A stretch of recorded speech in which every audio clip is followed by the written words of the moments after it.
Welcome to J news bulletin లో ముందుగా headlines చూద్దాం. ఎన్నికల ముందు డిక్లరేషన్ లో చెప్పినట్టే ఏఐకి మొదటి ప్రాధాన్యత ఇస్తామన్న Telangana CM. Rail engine, photo camera మొదలుకొని ఇప్పుడు ఏఐకి వచ్చామన్న రేవంత్ రెడ్డి. తెలంగాణలో పెట్టుబడులు పెట్టడానికి అందరికీ అవకాశం ఇస్తున్నామని వెల్లడి. 2 లక్షల కుటుంబాలకు నిత్యావసర కిట్లు పంపిణీ చేస్తామన్న మంత్రి నాదెండ్ల. రేషన్ కార్డులు లేని వారికి ఆధార్ కార్డు ద్వారా లేదా బయోమెట్రిక్ ఆధారంగా కిట్లు పంపిణీ చేస్తామని వెల్లడి. ముంపు ప్రాంతాల్లో 12 గ్యాస్ సర్వీసులు కేంద్రాలు ఏర్పాటు చేస్తామన్న మంత్రి. విజయవాడపై బుడమేరు పంజా. వరద ముంపునకు గురైన లక్షలాది మంది ప్రజలు. జగన్ ముసలి కన్నీరు కార్చడానికి వచ్చాడన్న దేవినేని ఉమా. జగన్ విషం చిమ్మేందుకే వచ్చాడంటూ విమర్శలు.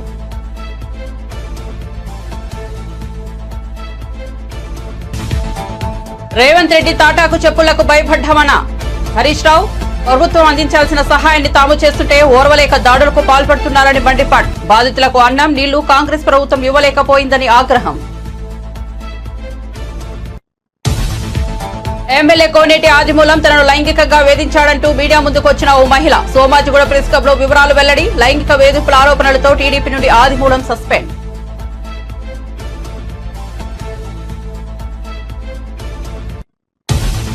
ప్రతి ఎమ్మెల్యే, ఎంపీ, ఎమ్మెల్సీ ఫోన్లను ప్రభుత్వం ట్యాప్ చేస్తోందని పాడి కౌశిక్ రెడ్డి ఆరోపణ. రుణమాఫీ కాకపోవడంతో రైతులు ఇబ్బందులు పడుతున్నారని విమర్శ. తెలంగాణలో 40% మంది రైతులకే రుణమాఫీ జరిగిందన్న ఎమ్మెల్యే.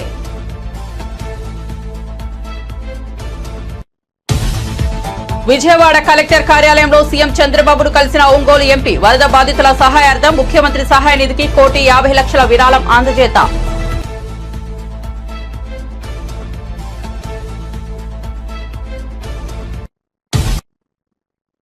ఇక వార్త వివరాల్లోకి వెళ్తే విజయవాడ పరిధిలోని మధురానగర్ లో వరద ముంపు ప్రాంతాల్లో పర్యటిస్తున్న ముఖ్యమంత్రి చంద్రబాబుకు త్రుటిలో పెను ప్రమాదం తప్పింది.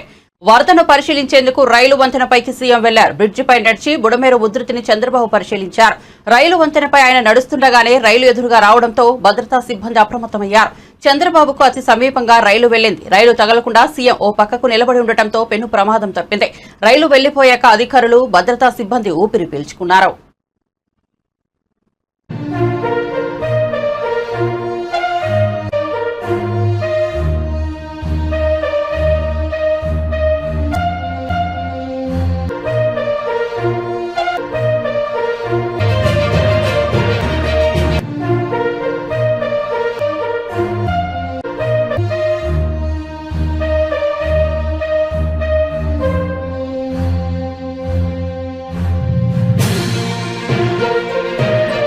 ఎన్నికల ముందు డిక్లరేషన్ లో చెప్పినట్లే ఏఐకి మొదటి ప్రాధాన్యత ఇస్తున్నామని సీఎం రేవంత్ రెడ్డి అన్నారు. హైదరాబాద్ ఇంటర్నేషనల్ కన్వెన్షన్ సెంటర్ లో రేపు సదస్సు జరగబోతోంది. ముఖ్యమంత్రి రేవంత్ రెడ్డి, ఐటీ పరిశ్రమల శాఖ మంత్రి శ్రీధర్ బాబు ఈ సదస్సును ప్రారంభించారు. ఆర్టిఫిషియల్ ఇంటెలిజెన్స్ అందరికీ అందుబాటులో రావాలనే ఉద్దేశంతో ప్రభుత్వం ఈ సదస్సును నిర్వహిస్తోంది. గ్లోబల్ సమ్మిట్ లో ఏఐ రోడ్ మ్యాప్ ను ముఖ్యమంత్రి రేవంత్ రెడ్డి విడుదల చేశారు. ఇదే సదస్సులో రేవంత్ రెడ్డి మాట్లాడుతూ ఐటీ రంగంలో ప్రపంచంలోని ప్రతి ఒక్కరి దృష్టిని ఆకర్షించేందుకు అత్యంత ప్రతిష్టాత్మకంగా ఈ సదస్సు నిర్వహిస్తున్నట్లు తెలిపారు. హైదరాబాద్ లో నిర్మించనున్న 4వ నగరంలో 200 ఎకరాల విస్తీర్ణంలో ప్రతిష్టాత్మకంగా ఏఐ సిటీని ఏర్పాటు చేయాలని నిర్ణయించినట్లు తెలిపారు. రైల్ ఇంజిన్, ఫోటో కెమెరా మొదలుకొని ఇప్పుడు ఏఐకి వచ్చామన్నారు. క్రమంగా technology పెరుగుతోందన్నారు.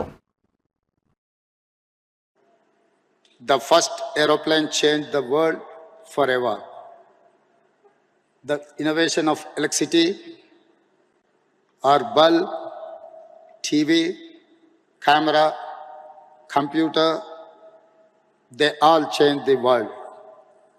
Today, a greatest of technology innovation is here, artificial intelligence.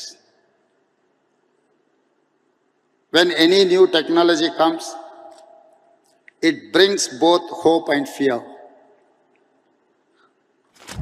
Hope of how it will make our lives better and fear of disruption of jobs.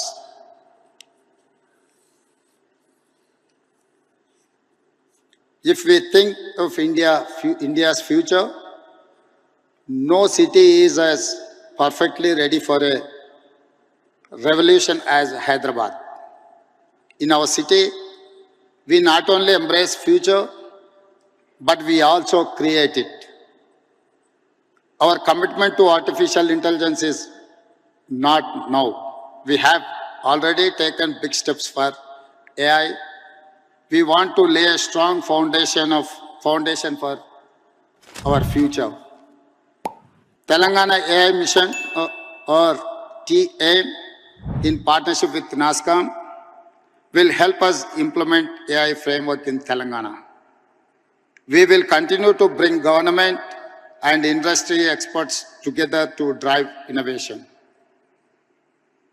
The AI Summit today in Hyderabad is our declaration.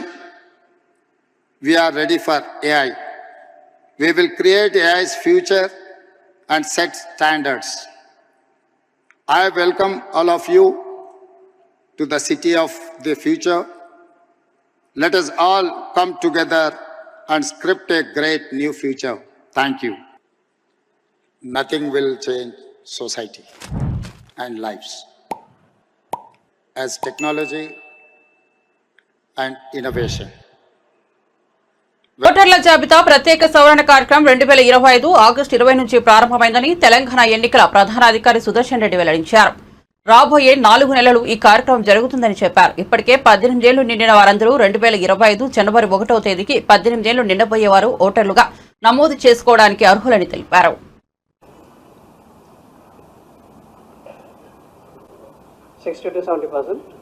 అప్పటికే 60-70% పూర్తయింది. Sir ఈ ఓట్లకు సంబంధించినటువంటి mandatory కాదు. Election commission of India ఆదేశాల ప్రకారము it should not be made mandatory, it's optional అని చెప్పారు వాళ్ళు. Verification has been done. We have to go for additional polling station, అదొకటి చేయాలి. తర్వాత పోలింగ్ స్టేషన్స్ కొన్ని స్కూల్స్లో పాడైపోయిన బిల్డింగ్ ఉంటే వాటిని మార్పు చేసుకోవడానికి కూడా అవకాశం ఇది. తర్వాత అన్ని పోలింగ్ స్టేషన్స్ కింద గ్రౌండ్ ఫ్లోర్లోనే ఉండాలి. ఎక్కువ భాగం 99-100% ఇట్ విల్ బి గ్రౌండ్ ఫ్లోర్లోనే ఉంటుంది. ఎక్కడైనా ఫస్ట్ ఫ్లోర్లో ఉన్నట్టయితే దాన్ని మార్చుకొని గ్రౌండ్ ఫ్లోర్కి తీసుకురావాలి. ఎక్కువ 98% మొత్తం గవర్నమెంట్ బిల్డింగ్స్లోనే ఉన్నాయి. కేవలం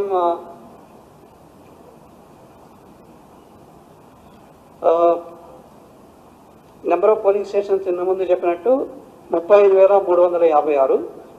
అందులో పోలింగ్ స్టేషన్స్ గవర్నమెంట్ బిల్డింగ్లో ఉండేవి 32,391. నాన్ గవర్నమెంట్ బిల్డింగ్స్ అనేవి 2965. ఎక్కడైతే గవర్నమెంట్ బిల్డింగ్స్ లేదు, యూజువల్గా అది సిటీస్లోనే ఉంటుంది, పట్టణ ప్రాంతాల్లోనే ఇది ఉండొచ్చు. 2965 అనేది ప్రైవేట్ బిల్డింగ్స్లో ఉంటుంది.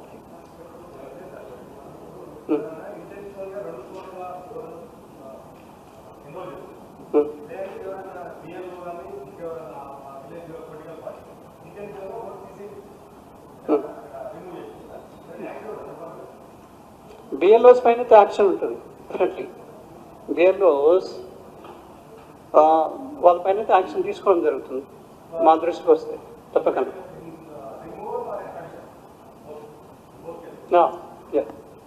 Wrong removal, correct, wrong removal, అది రాంగ్ రిమూవల్ మా దృష్టికి వస్తే మేము మెమో ఇచ్చి వాళ్ళని కరెక్ట్ చేయమని చెప్తాము. ఈ లాస్ అంటే కరెక్ట్. యూజువలీ చెప్పిన వెంటనే యాక్షన్. టీడీపీ సీనియర్ నేత దేవినేని ఉమా టీడీపీ కార్యాలయంలో మీడియాతో మాట్లాడుతూ మాజీ సీఎం జగన్ పై తీవ్రస్థాయిలో ధ్వజమెత్తారు. దెయ్యాలు వేదాలు వలించినట్లు జగన్మోహన్ రెడ్డి మొసలి కన్నీరు కార్చడానికి విజయవాడ నగరంలో పట్టుమని కొన్ని నిమిషాల్లో ఓదార్పు కార్యక్రమం చేశాడని పేర్కొన్నారు.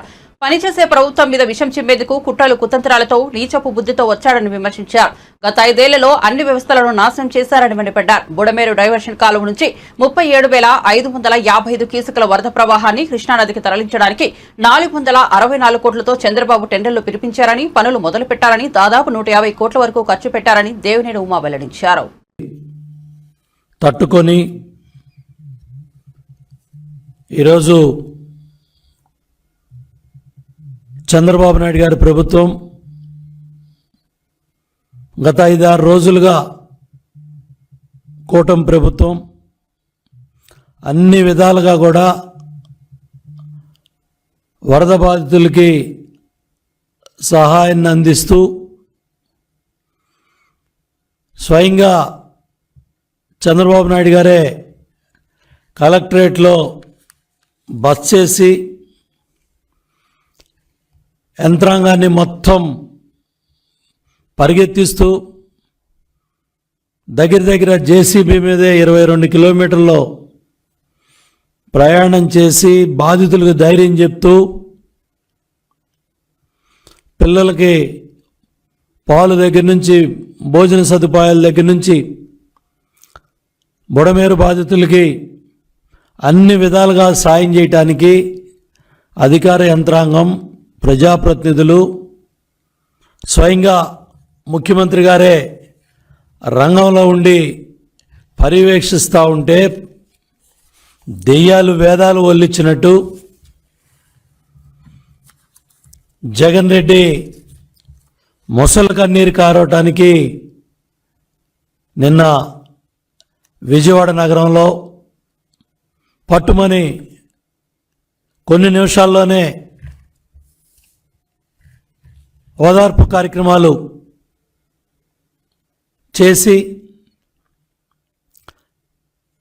పనిచేసే ప్రభుత్వం మీద విషం జిమ్మే కార్యక్రమాన్ని ఒక యంత్రాంగానికి ధైర్యం చెప్పి ప్రజలకి ధైర్యం చెప్పి పరిగెత్తిస్తా ఉన్న ముఖ్యమంత్రి మీద విషం జిమ్మటానికి కుట్రలో కుతంత్రాలతో నీ నీచపు బుద్ధితో 5 సంవత్సరాల వ్యవస్థలను నాశనం చేసి బుడమేరు డైవర్షన్ ఛానల్కి 37,555 క్యూసిక్ల వరద ప్రవాహాన్ని కృష్ణానదికి తరలించటానికి 464 కోట్లతో చంద్రబాబు నాయుడు గారు టెండర్లు పిలిపించి పనులు మొదలుపెట్టి దగ్గర 150 కోట్లు ఖర్చు పెడితే 5 సంవత్సరాల జగన్ రెడ్డి పరిపాలనలో, వైసీపీ ప్రభుత్వ పరిపాలనలో పనులను నిలుపుదల చేసి పక్కన పెట్టి ఈ దుర్మార్గానికి నువ్వు కారణం కాదా జగన్ రెడ్డి అని నేను ప్రశ్నిస్తా ఉన్నా. వరద బాధితులకు శుక్రవారం నుంచి నిత్యావసరాల కిట్లు పంపిణీ చేయనున్నట్లు పౌర సరఫరాల శాఖ మంత్రి నాదెండ్ల మనోహర్ తెలిపారు. మొదటి రోజు 50,000 కుటుంబాలకు కిట్లు పంపిణీ చేసేందుకు ఏర్పాట్లు చేస్తున్నామన్నారు. 25 కేజీల బియ్యం, కేజీ కందిపప్పు, కేజీ పంచదార, 2 కేజీల ఉల్లిపాయలు, 2 కేజీల బంగాళాదుంపలు, లీటర్ వంట నూనెతో కూడిన కిట్ను బాధితులకు అందజేయనున్నట్లు చెప్పారు. గురువారం నుంచి వరద ప్రాంతాల్లో సబ్సిడీ ధరలపై కూరగాయల విక్రయాలు మొదలయ్యాయన్నారు. 2 లక్షల కుటుంబాలకు నిత్యావసరాల కిట్లు పంపిణీ చేసేందుకు ఏర్పాట్లు పూర్తి చేశామని తెలిపారు. ఈ ఫోర్స్ మిషన్ ద్వారా సరుకుల పంపిణీ జరుగుతోందన్నారు. రేషన్ కార్డులు లేని వారికి ఆధార్ కార్డు లేదా బయోమెట్రిక్ ఆధారంగా పంపిణీ చేస్తామని స్పష్టం చేశారు. గ్యాస్ కంపెనీలు కూడా సర్వీస్ చేసేందుకు ముందుకు వచ్చాయని, ముంపు ప్రాంతాల్లో 12 సర్వీస్ కేంద్రాలు ఏర్పాటు చేస్తారని వెల్లడించారు. ప్రభుత్వం తరఫున కోరేది దయచేసి కొంచెం సమయం పాటించండి, సహకరించండి. ప్రతి ఒక్కరికి అందించాలని ముఖ్యమంత్రి గారు ఆల్రెడీ మాకు ఆదేశించారు. ఎక్కడైతే ముంపు ప్రాంతాల్లో ఇంకా ఇబ్బందులు పడుతున్నారో ముందుగా వారికి ప్రాధాన్యత ఇచ్చి ఆ ప్రాంతాలతో మొదలు పెట్టమన్నారు. కాబట్టి రేపు వీలైనంత వరకు రేపు ఉదయం 10 గంటలకే మొదలుపెట్టి రాత్రి వరకు కూడా కొనసాగి ఎక్కువ శాతం మేము రేపే పూర్తి చేయడానికి మా వంతు మేము ప్రయత్నం చేస్తాం. వీటితో పాటు నిన్న ముఖ్యమంత్రి గారు సమీక్షించినప్పుడు చాలామంది గ్యాస్ సిలిండర్ల గురించి, గ్యాస్ స్టవ్ల గురించి, కనెక్షన్స్ గురించి ఆయన దృష్టికి తీసుకొచ్చారు. దానిపైన ఈరోజు ఎల్పిజి సరఫరా చేసే 3 కంపెనీలతో కూడా మీటింగ్ నిర్వహించాం. వారు కూడా ముందుకు వచ్చి ఆదుకుంటామనే అభిప్రాయం వ్యక్తపరిచినప్పుడు 12 ఉచితంగా సర్వీస్ క్యాంప్స్ ఏర్పాటు చేస్తామని వాళ్ళు ముందుకు వచ్చారు. 12 ప్రాంతాల్లో ఉచితంగా సర్వీస్ క్యాంప్స్ ఏర్పాటు చేసి వీరికి ఏ సమస్య ఉన్నా కూడా సిలిండర్ల విషయంలో కానివ్వండి, గ్యాస్ స్టవ్ల విషయంలో కానివ్వండి, పైపుల విషయంలో కానివ్వండి, ఎక్కడ కూడా వారు ఇబ్బంది పడకూడదు. అనవసరంగా వాళ్ళు వెళ్ళి మళ్ళీ ఇంకోసారి టెక్నీషియన్స్ కోసమో సర్వీస్ పీపుల్ కోసం వెతుకోవాల్సిన అవసరం లేకుండా 12 ప్రాంతాల్లో ఈ ఎల్పిజి సరఫరా చేసే కంపెనీస్ 3 కూడా ఐఓసిఎల్, బీపీసీఎల్, హెచ్పిసిఎల్ వీళ్ళు 3 కూడా రేపు ఉదయం నుంచి వారు కూడా ఈ ఉచితంగా ఈ సర్వీస్ క్యాంప్స్ ఏర్పాటు చేస్తామని వాళ్ళు కూడా ముందుకు వచ్చారు. వారికి కూడా ప్రత్యేకంగా ధన్యవాదాలు. ఇందాక నేను చెప్పినట్టు ఈ 25 కిలోలు బియ్యం ఒక బస్తా అయితే మిగతా సరుకులు అన్నీ కూడా కలిపి ఒక బస్తాలో మేము పొందుపరిచి లీటర్ పామాయిల్తో పాటు ప్రతి ఇంటికి కూడా మేము సరఫరా చేసే విధంగా ఉచితంగా ఏర్పాటు చేశాం. మరొకసారి ప్రజలందరినీ కూడా నేను కోరేది 179 వార్డు సచివాలయాల్లోనూ 3 గ్రామ సచివాలయాల్లో కూడా ఈ సరఫరా జరుగుతుంది. దయచేసి బాపట్ల మాజీ ఎంపీ వైఎస్ఆర్సీపీ నేత నందిగాం సురేష్ ను ఆంధ్రప్రదేశ్ పోలీసులు అక్రమంగా అరెస్ట్ చేశారు. అరెస్టుపై నందిగాం సురేష్ భార్య బేబీ లలిత మీడియాతో మాట్లాడారు. నా భర్త మీద అక్రమ కేసులు పెట్టేందుకు పోలీసులు సిద్దమవుతున్నారన్నారు. ఆయనకు ఏమైనా జరిగితే అందుకు సీఎం చంద్రబాబుదే బాధ్యత అన్నారు. వైఎస్ఆర్సీపీ అధినేత వైఎస్ జగన్మోహన్ రెడ్డి అంటే నా భర్తకు అభిమానం, అదే చంద్రబాబుకు నచ్చడం లేదు. ఈ రాష్ట్రంలో అరెస్టు చేసేంత తప్పులు చేశారంటే అందులో మొదట ఉండేది చంద్రబాబేనని అన్నారు. సింగనగర్ సాక్షిగా చంద్రబాబును అరెస్టు చేయాలని అన్నారు.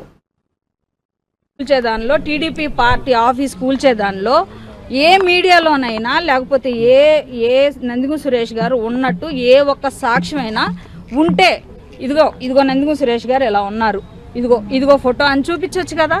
ఇది పర్సనల్గా రాజకీయ కక్షపూరితంగానే నా భర్తని అరెస్ట్ చేశారు. ఈ స్టేషన్లో నా భర్తకి ఏదన్నా జరిగితే ఈ రోజు వరకు తను చాలా హెల్దీగా లోపలికి వెళ్ళారు, చాలా యాక్టివ్గా ఉన్నారు. ఏ చిన్న ఇబ్బంది ఉండి ఆయన బయటకు వచ్చినా సరే నేను చంద్రబాబు నాయుడు మీద హైకోర్టు కాదు సుప్రీంకోర్టుకు కూడా వెళ్ళి నేను చంద్రబాబు నాయుడు మీదే కేసు పెడతాను. మీద అక్రమంగా ఒక కేసుని ఇప్పుడు బనాయించి 3 సంవత్సరాల క్రితం దాడి జరిగినప్పుడు ఎవరెవరు దానిలో పాల్గొన్నారో పోలీసులు విచారణ చేశారు. అనుమానితులందరినీ పట్టుకున్నారు, చట్టపరమైన చర్యలన్నీ తీసుకున్నారు. నేను ఒక మాజీ ఎమ్మెల్యేని, మా పార్టీకి సంబంధించిన ఎస్సీ విభాగ రాష్ట్ర అధ్యక్షుడయ్యా, కనీసం వెళ్ళి చూసొస్తానని అడిగినా కూడా గంట సేపటి నుంచి ఎస్ఐ స్థాయి వ్యక్తులను బతిమలాడుతున్నా కూడా కాలు ముందుకు వేయనీయలేదు. కనీసం పోలీస్ స్టేషన్ గేట్లో కూడా మమ్మల్ని రానిలేదు. అంటే అంటరానితనం, మాలా మాదిగలు అరెస్ట్ కాబడితే కూడా పలకరించే దిక్కుమొక్కులేని ఈ రాష్ట్రంలో మా దయనీయమైన పరిస్థితిని ఈ రాష్ట్ర ప్రజలందరికీ విన్నవిస్తున్నాం. మీరు 3 సంవత్సరాలు విజయవాడ వరద బాధితులకు ముఖ్యమంత్రి సహాయ నిధికి ప్రకాశం జిల్లా ఒంగోలు ఎంపీ మాగుంట శ్రీనివాసులరెడ్డి 1,50,00,000 విరాళం అందజేశారు. విజయవాడ వరద బాధితుల సహాయార్థం విజయవాడలోని కలెక్టర్ కార్యాలయంలో ముఖ్యమంత్రి నారా చంద్రబాబు నాయుడుని కలిసి 1,50,00,000 రూపాయల చెక్కును ఒంగోలు పార్లమెంట్ సభ్యులు మాగుంట శ్రీనివాసులరెడ్డి మరియు మాజీ పార్లమెంట్ సభ్యులు స్వర్గీయ మాగుంట సుబ్బరామరెడ్డి అల్లుడు ఆనం శివకుమార్ రెడ్డిలు అందజేశారు.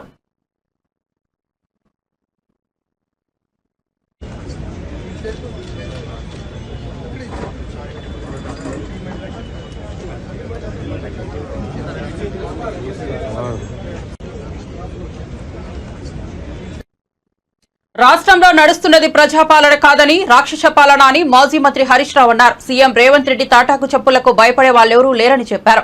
వరద బాధితులకు సహాయం చేయడంలో కాంగ్రెస్ ప్రభుత్వం పూర్తిగా విఫలమైందని విమర్శించారు. ప్రభుత్వం ముందుగా మేల్కొంటే మరింత ప్రాణ నష్టం తగ్గే అవకాశం ఉండేదన్నారు. సిద్దిపేట క్యాంపు కార్యాలయం వద్ద ఖమ్మం వరద బాధితులకు సరుకులు పంపే వాహనాలను ఆయన జెండా ఊపి ప్రారంభించారు. అనంతరం మాట్లాడుతూ ఖమ్మం, మహబూబాబాద్ లో వర్షానికి తీవ్ర నష్టం వాటిల్లిందన్నారు. సిద్దిపేట నుంచి ఉడతా భక్తిగా సహాయం చేస్తున్నామన్నారు. మానవ సేవయే మాధవ సేవ అని అందరూ ముందుకొచ్చి వరద బాధితులకు సహాయం చేయాలని పిలుపునిచ్చారు. నిలబెట్టండి. అందులో ఎక్కువ మంది దళితులు, గిరిజనులు, బలహీన వర్గాల ప్రజలు ఎక్కువ ఉన్నారు, మైనార్టీ ప్రజలే ఎక్కువగా ఉన్నారు. అటువంటి ప్రజలకు చేయూతనివ్వాలని చెప్పి మేము ప్రభుత్వాన్ని కోరుతున్నాం. మహబూబాబాద్ జిల్లాలో తీవ్రమైనటువంటి నష్టం జరిగిన దరిమల,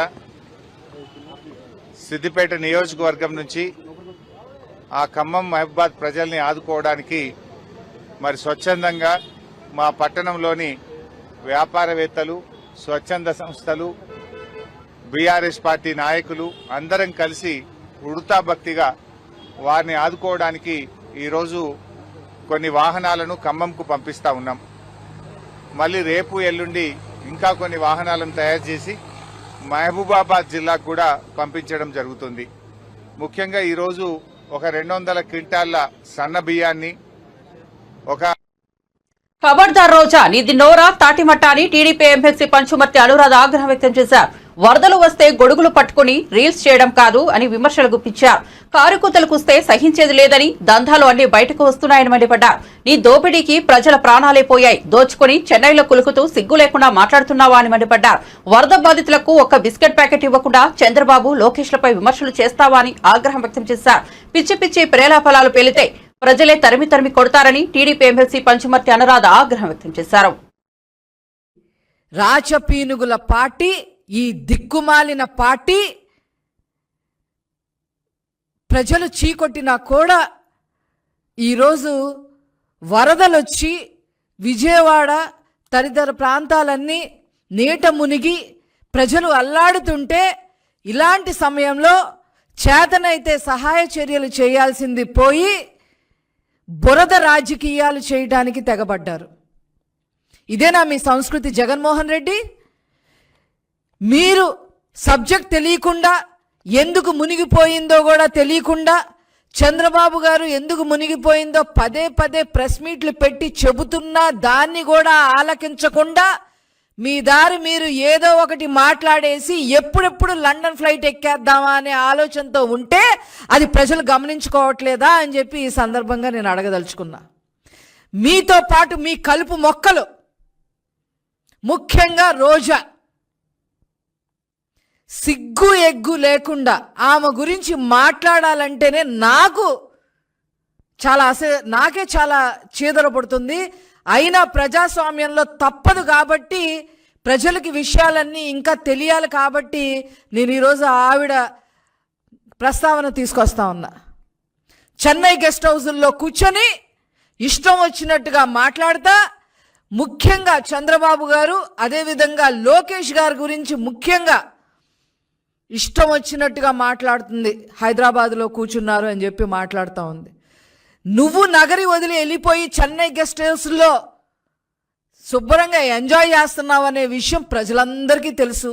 అంతకుముందు యూరప్ టూర్లు వెళ్ళి శుభ్రంగా ఎంజాయ్ చేసావని కూడా ప్రజలందరికీ తెలుసు.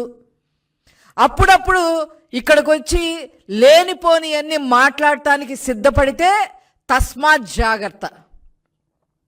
అసలు కళ్ళుండి మాట్లాడుతున్నారా, కళ్ళు లేక మాట్లాడుతున్నారా, మతుండి మాట్లాడుతున్నారా, మతి లేకుండా మాట్లాడుతుందా, ఈ రోజు ఎలా మాట్లాడుతుందనే విషయం మాకు ఎవరికి కూడా అర్థం కావట్లేదు. మోకాళ్ళ లోతు నీళ్లు వచ్చి ప్రజలు అల్లాడుతుంటే అర్హత లేకపోయినా ఆర్టీసీలో పనిచేసే వ్యక్తిని అర్హత లేకపోయినా రాయలసీమకి డివిజనల్ మేనేజర్గా చేసి అతని ద్వారా తిరుమలలో ఎన్ని దందాలు చేశారో. తెలంగాణ ప్రభుత్వం తన ఫోన్ను ట్యాప్ చేస్తోందని హుజూరాబాద్ ఎమ్మెల్యే పాడి కౌశిక్ రెడ్డి ఆరోపించారు. రాష్ట్రంలోని ప్రతి ఎమ్మెల్యే, ఎంపీ, ఎమ్మెల్సీ ఫోన్ను ప్రభుత్వం ట్యాపింగ్ చేస్తోందని ఆగ్రహం వ్యక్తం చేశారు. గురువారం ఆయన కరీంనగర్లో ఏర్పాటు చేసిన మీడియా సమావేశంలో మాట్లాడుతూ రుణమాఫీ కాకపోవడంతో రైతులు తీవ్ర ఇబ్బందులు పడుతున్నారన్నారు. తెలంగాణలో కేవలం 40% మంది రైతులకు మాత్రమే రుణమాఫీ జరిగిందన్నారు. అది ఏకకాలంలో జరగలేదన్నారు. తన నియోజకవర్గంలో ఓడిపోయిన వారు చెక్కులు పంచుతుండడం విడ్డూరమన్నారు. పార్లమెంట్ పరిధిలో సిపి ఫోన్ ట్యాప్ జరిగినప్పుడు ఎందుకు స్పందించడం లేదని కేంద్ర సహాయ మంత్రి బండి సంజయ్ని ప్రశ్నించారు. ఈ అంశంపై సిబిఐ విచారణ జరిపించాలని డిమాండ్ చేశారు. అధికార పార్టీ ఎమ్మెల్యేలు అయితేనో ఎమ్మెల్యే ఇచ్చిండ్రు, అధికార పార్టీ ఎమ్మెల్యేలు అయినప్పుడు ఎమ్మెల్యేలు ఇచ్చారు. ఎక్కడైతే వాళ్ళకి ఎమ్మెల్యేలు లేరో, వాళ్ళ నియోజకవర్గం సంబంధించిన వాళ్ళు ఎవరైతే ఓడిపోయి ఉన్నారో, ప్రజలు తిరస్కరించిన వాళ్ళతోనో వాళ్ళతోనో పెట్టిస్తూ ఉన్నారు ఈ రాష్ట్రంలో మొత్తము. నేను అడుగుతున్నా, ఇవి మీ కాంగ్రెస్ పార్టీ ఫండ్స్ కావు, మీ అయ్య జాగిరి కాదు, ఇవి కాంగ్రెస్ పార్టీ ఫండ్స్ కావు, ఇవి ప్రజల ట్యాక్స్ కట్టిన సొమ్ము. మీ పక్కన నియోజకవర్గంలో ఎమ్మెల్యే అయినా, ఇలా ప్రతిపక్ష ఎమ్మెల్యే ఉన్న 2.5 లక్షల ఓట్లు వేసిన జనంతుకి గెలిపించుకున్న ఎమ్మెల్యేల మేమందరం మాకెందుకు ఇయ్యరు అని నేను అడుగుతా ఉన్నాను. ఖచ్చితంగా దాని మీద కూడా కోర్టుకు పోతా, 100% కోర్టుకు పోతా. మొన్న అధికారులకు కూడా నేను హెచ్చరిస్తా ఉన్నాను, దయచేసి తస్మాత్ జాగ్రత్త. మొన్న కోర్టుకి పోయినాం, బాజాబ్తు కోర్టుల ఆర్డరు క్లియర్గా ఇచ్చిర్రు. శాసనసభ్యుడు లేకుంటే స్థానికంగా ఉన్న మున్సిపల్ చైర్మన్, కౌన్సిలర్లో, సర్పంచ్లో, ఎంపీపీలో, జెడ్పీటీసీలతో కలిసి చెక్కులు ఇవ్వండి అని చెప్పిండు. చెక్కులు ఇవ్వమని చెప్పిర్రు. తెలంగాణ మొత్తము ఓడిపోయినోడు వస్తాడు, చెక్కులు వాస్తాడు. మీరు పబ్లిక్ ఆల్రెడీ మీరు తిరస్కరించారు కదా, ఇంకా సిగ్గు అనిపిస్తలేదా? మీరు ఓడిపోయి ఉండి కూడా మీకు సిగ్గు లేకుండా ఇంకా కూడా కొంచెమైనా చీమిరి రెత్తిరి రక్తం ఉండాలి కదా. ఓడిపోయినోడు ఎట్లిస్తాడు? మొత్తము తెలంగాణ రాష్ట్రంలో ఈ పరిపాలన దరిద్రంగా జరుగుతూ ఉంది. వెంటనే నేను ఖచ్చితంగా బండి సంజయ్ గారికి కూడా విజ్ఞప్తి చేస్తా ఉన్నాను. ఇవాళ మీరు కేంద్ర లైంగిక వేధింపుల ఆరోపణలు ఎదుర్కొంటున్న సత్యవేడు టీడీపీ ఎమ్మెల్యే కోనేటి ఆదిమూలంకు బిగ్ షాక్ తగిలింది. తీవ్ర విమర్శల నేపథ్యంలో ఆదిమూలంను టీడీపీ నుంచి సస్పెండ్ చేస్తున్నట్లు ప్రకటించింది.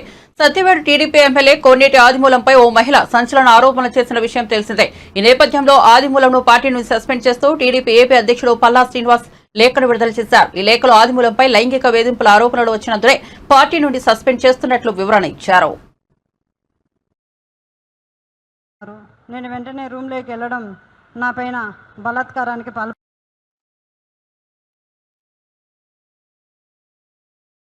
రోజు ఎమ్మెల్యే అయిన తర్వాత భీమాస్ ప్యారడైస్ తిరుపతికి రావాలని చెప్పి కోరగా నేను ఎమ్మెల్యే గారు ఏదో అర్జెంటుగా రమ్మంటా ఉన్నాడని చెప్పి నేను కార్ బుక్ చేసుకొని అక్కడికి వెళ్ళడం జరిగింది. రూమ్ నెంబర్ 109 జూలై 6వ తారీఖు రోజు నేను అక్కడికి వెళ్ళడం జరిగింది. అక్కడ ఎవరూ లేదు, ప్రశాంతంగా ఉండింది. ఎమ్మెల్యే గారు మాత్రమే రూమ్లో ఉన్నారు. నేను వెంటనే రూమ్లోకి వెళ్ళడం నా పైన బలాత్కారానికి పాల్పడిన తర్వాత నేను అతనికి లొంగిపోవడం జరిగింది. జరిగిన తర్వాత ఈ విషయం ఎక్కడైనా బయట చెప్పామంటే నేను చంపేస్తాను, నీ కుటుంబాన్ని చంపేస్తాను అని చెప్పి బెదిరించడం జరిగింది. అందువల్ల నేను ఎవరికి చెప్పుకోకుండా నేను సైలెంట్గా ఉండిపోయాను. మళ్ళీ ఇంకొకసారి ఫోన్ చేసి నువ్వు కానీ రాలేదంటే నేను మళ్ళీ నీ కుటుంబాన్ని, నీ భర్తని చంపేస్తానని చెప్పి నన్ను బెదిరించడం జరిగింది. బెదిరించడం ద్వారా నేను మళ్ళీ అక్కడికి భీమాస్ ప్యారడైస్కి వెళ్ళడం జరిగింది. వెళ్ళిన తర్వాత నేను పూర్తిగా ఆయన్ని అవాయిడ్ చేస్తూ వచ్చాను. నేను అవాయిడ్ చేశానని తెలుసుకున్న అతను నాకు పదే సైకోలాగా నిమిషానికి ఒకసారి ఫోన్ చేయడం జరిగింది.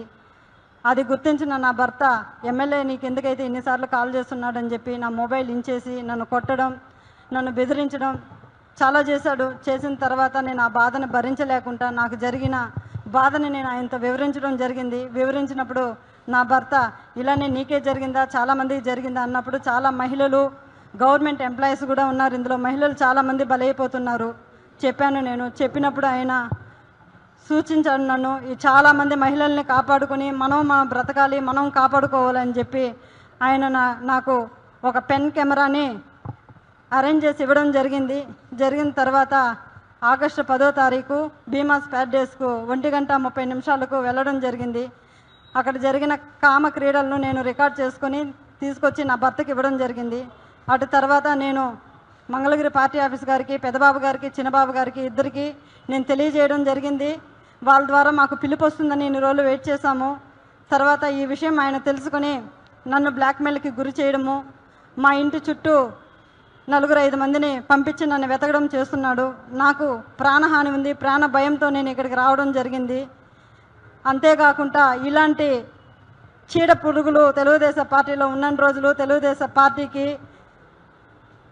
మంచి పేరు రాదని చెప్పి బాబు గారికి తెలియజేస్తున్నాను. అయ్యా బాబుగారు, నేనేదో తెలుగుదేశం పార్టీని కించపరచాలని చెప్పి నేను ఇక్కడికి రాలేదు. అతని వల్ల నాకు ప్రాణహాని ఉంది, నన్ను నేను కాపాడుకోవాలని చెప్పి నేను ఇక్కడికి రావడం జరిగింది. ఇతను బులెటిన్ ముగించే ముందు హెడ్లైన్స్ మరోసారి చూద్దాం. ఎన్నికల ముందు డిక్లరేషన్ లో చెప్పినట్టే ఏఐకి మొదటి ప్రాధాన్యత ఇస్తామన్న Telangana CM. Rail engine, photo camera మొదలుకొని ఇప్పుడు ఏఐకి వచ్చామన్న రేవంత్ రెడ్డి. తెలంగాణలో పెట్టుబడులు పెట్టడానికి అందరికీ అవకాశం ఇస్తున్నామని వెల్లడి. 2 లక్షల కుటుంబాలకు నిత్యావసర కిట్లు పంపిణీ చేస్తామన్న మంత్రి నాదెండ్ల. రేషన్ కార్డులు లేని వారికి ఆధార్ కార్డు ద్వారా లేదా బయోమెట్రిక్ ఆధారంగా కిట్లు పంపిణీ చేస్తామని వెల్లడి. ముంపు ప్రాంతాల్లో 12 గ్యాస్ సర్వీసులు కేంద్రాలు ఏర్పాటు చేస్తామన్న మంత్రి.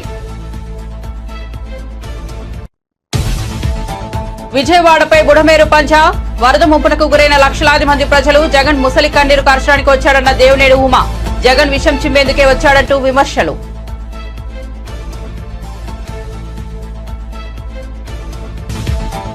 రేవంత్ రెడ్డి తాటాకు చెప్పులకు భయపడ్డామన్న హరీష్ రావు.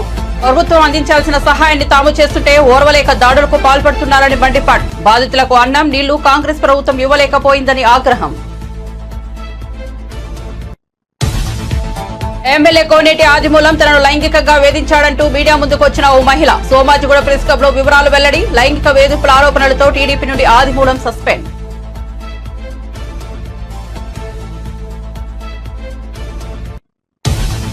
ప్రతి ఎమ్మెల్యే, ఎంపీ, ఎమ్మెల్సీ ఫోన్లను ప్రభుత్వం ట్యాప్ చేస్తోందని పాడి కౌశిక్ రెడ్డి ఆరోపణ. రుణమాఫీ కాకపోవడంతో రైతులు ఇబ్బందులు పడుతున్నారని విమర్శ. తెలంగాణలో 40% మంది రైతులకే రుణమాఫీ జరిగిందన్న ఎమ్మెల్యే. మరిన్ని అప్డేట్స్ కోసం చూస్తూనే ఉండండి జే న్యూస్.